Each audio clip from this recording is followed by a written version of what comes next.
ओ लाते किथा मुसीबत जी निकतो व्याजी लो जी वहां हम व्याजी अस्सलाम वालेकुम। वालेकुम सलाम आज साहब खैरा खैरा वादे हाल तू पैसा ना कोन पुजाया जे 10 तारीख जो 1 तारीख जो मुके चई करे पैसा जडे घणा खबर कोन थी तुके 4 लाख रुपया थी आदई 4 लाख हां 4 लाख 4 लाख आओ बाबा छो तुके हूं चयो पैसा देर सां ॾींदन व्याज वधंदई बाकी हाणे तुंहिंजी मर्ज़ी आहे तूं पाण खया पैसा आज साहब 4 लाख कीअं थिया मूं तोखां वरितो लख हा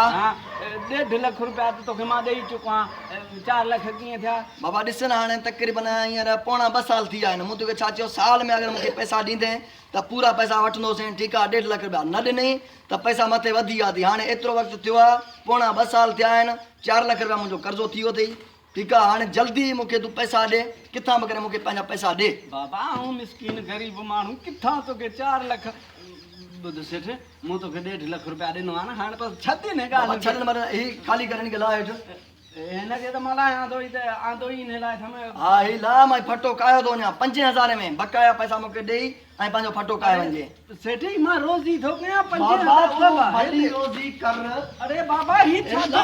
बाबा परते दी अबा सेठ ओ बा ही मां 5000 कायो थो वञा ठीकु आहे बकाया पैसा ॾेई पंहिंजो फटो बि काए वञे ठीकु आहे अरे हल परे दी करी छा थो ओ बा अबा